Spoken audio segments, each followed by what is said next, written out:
Last night I had a dream, and before I tell you the dream, I am not someone who watches the news. I don't know nothing that's going on in the world unless someone tells me or I see it on social media. So I was talking to my sister this morning, and we talk normally, and I ignored the dream. I ignored the dream because I didn't know nothing about it. I thought it was just a random dream. So I started talking to my sister about the dream. I just started telling her, and I didn't realize I was telling her because I had already forgotten the dream this morning.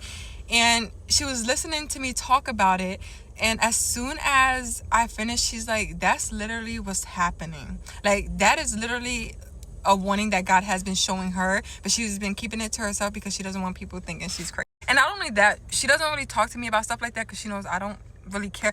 Not that I don't care about stuff like this, I just don't care to know about what's on the news because I don't want my focus to be solely on that. So now I'm going to tell you the dream, and then I'm going to tell you what she was saying, a little bit of what she was saying. So I was dreaming that I was in this building with a bunch of people. It was hundreds of adults. And I don't know what exactly we were under, but in my dream, I thought it seemed like a big, long table. And there was hundreds of kids underneath this table. And I don't know if I've been under the table with those kids or if I ran under the table with the kids as everything was happening, but I'm gonna just say that I was under the table already. So there was hundreds of kids under this table, and I was the only adult under that table with the kids. And I'm trying to be careful with the words that I'm saying because I don't want it to be banned because you have to know this. So I'm under this table, and immediately chaos starts happening. So many people with weapons attached, the weapons are across their chest. So many people. I don't even think it was so many people with the weapons. I think it was just a select few. Not a select few. Probably 6 of them. Hundreds of us probably hiding. I don't know if it was a party or us hiding, but in this dream, I'm sure that it was us hiding. And chaos. They just started going off on all these people. All you hear is the banging and the screaming, and I'm still underneath this table with the kids. I'm not sure what I told these kids, but a part of me feels like I said to play like yous are gone, or just stay quiet. I don't know what I said, but I just know that these kids were scared. So everything's done happened already. So the table collapsed on all the kids and myself, and we were just laying there, and then it was complete silence. As the people were walking out of the building because their job was finished, I don't know if someone stepped on the table where the kids were under and the kids made noise, but we were all just quiet, and they all of a sudden just lift up the table and seen all these kids, and one guy said, oh look, there's kids, the kids are right here. So they kept lifting up all the tables and seen all these kids, and I was the last one that they uncovered. And the guy that uncovered me was got down on his knees, not sitting on his knees, but squatting.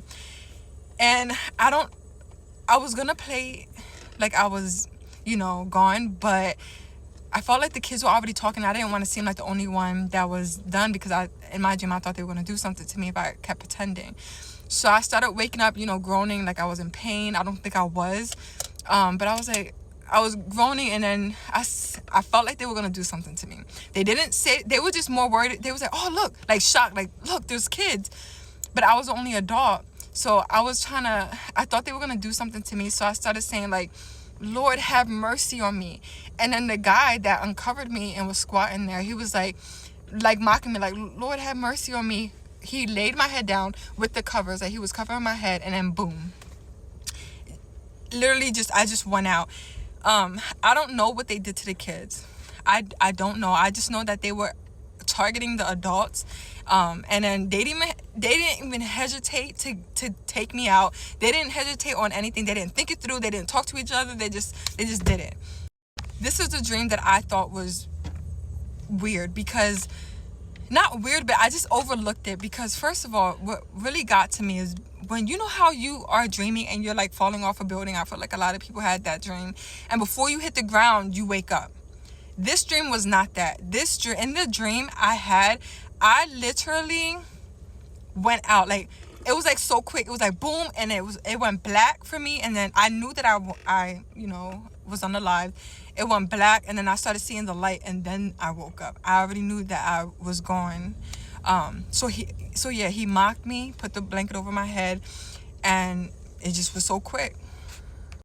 My sister told me that there's people now unaliving people and covering their heads and going off on people. And like I said, I don't listen to the news. I don't know nothing. So as she's telling me these things, and I'm like, this is a warning.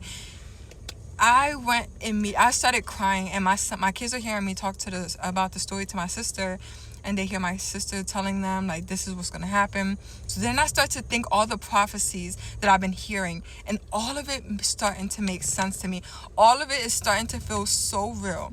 I still do not and don't plan on looking at the news, but my sister saying that, the prophecies I've been hearing, it is so real. I don't know if they're trying to take out all the Christians and they're keeping the children alive because they want to make they want to raise these children up to live. I feel like they want no more Christians. That's what I'm getting from the dream. I feel like they're keeping the children to make the children believe in whatever they want to believe, or maybe not even have Christians at all. That's what I'm getting. So I started talking to my children. I'm like, no matter what happens to me, if anybody comes to you and wants you to renounce Jesus or wants you to live a life that is separate from God, don't be afraid.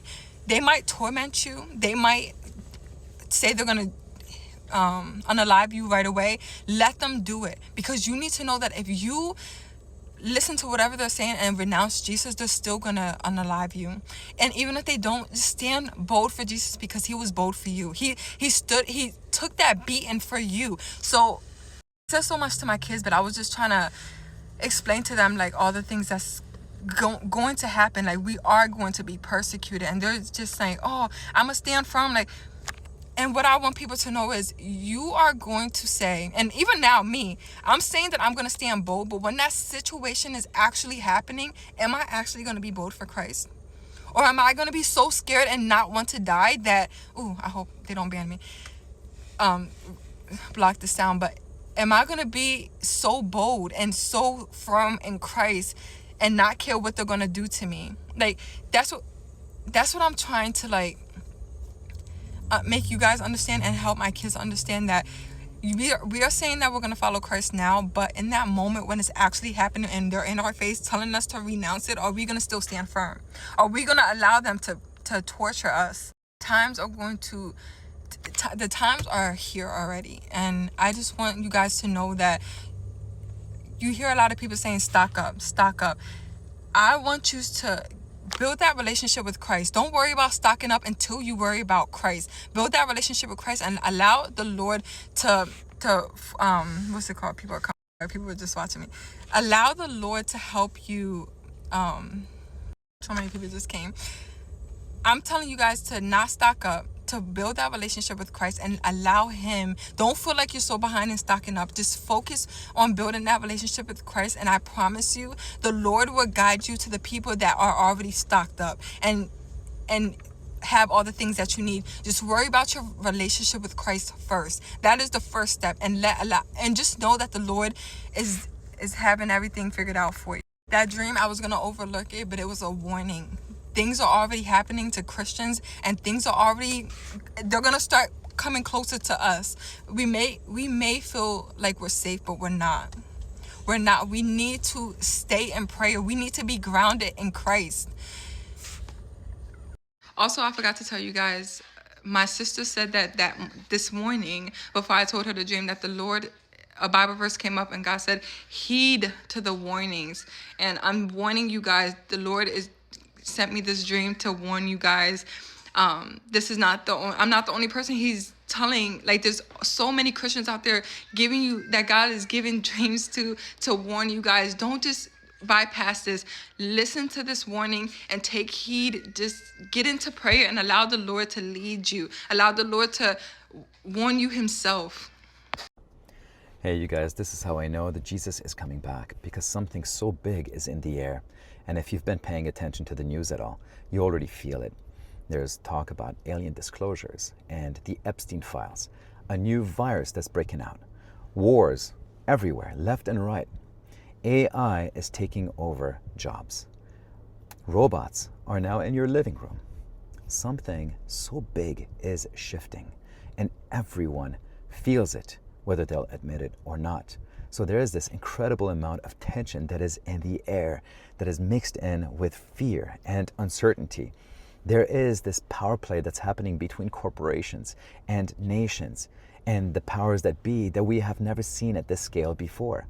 Something so big is building, and something big is coming. I want you guys to think of it like music. You know that feeling where something in the music, in the song, is rising. There is this tension that is building up, and you just know something enormous is about to happen, to follow. You know it is going to resolve. You feel it in your chest that the tension is rising and then it's going to fall. It is going to resolve. You remember this song? It's called Thus Spoke Zarathustra. As soon as you hear it, I'm going to play it for you. You will recognize it even though you don't know the name. I want you guys to listen.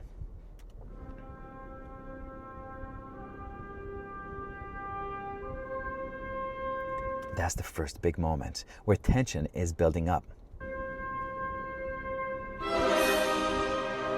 And that's where it resolves, right? But that's not where we are. We're actually further along than that. There's this second wave of tension that starts building up. Listen.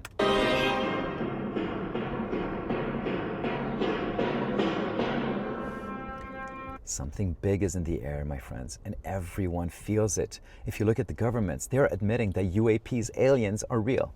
The Epstein files are now exposing how deep the corruption goes. A new virus is being tracked, and the world knows how fast that can change everything because we've experienced it with COVID.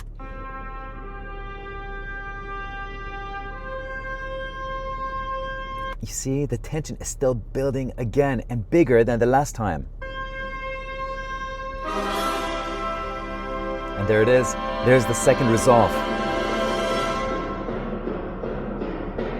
But that's not where we are either. We are further down the line, my friends.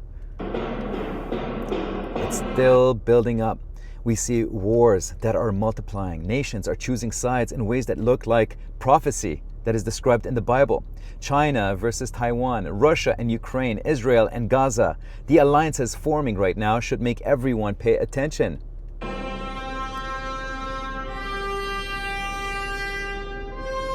Tension increases, and even the resolve this time is still part of the tension that keeps building up. Look at it.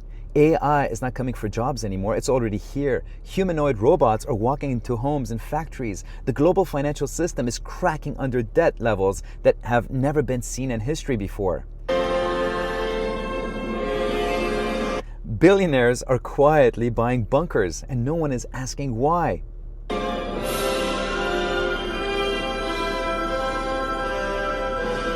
Tension keeps building, and underneath all of it is a darkness that is spreading that you can feel, but you cannot quite name.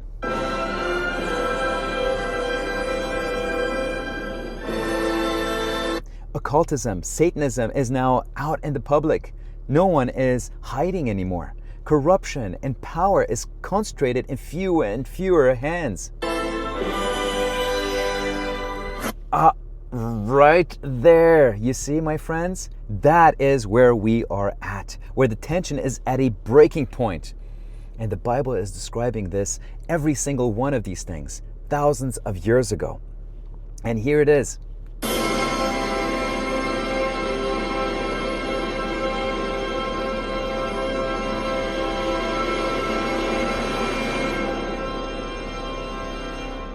That's when it's going to resolve.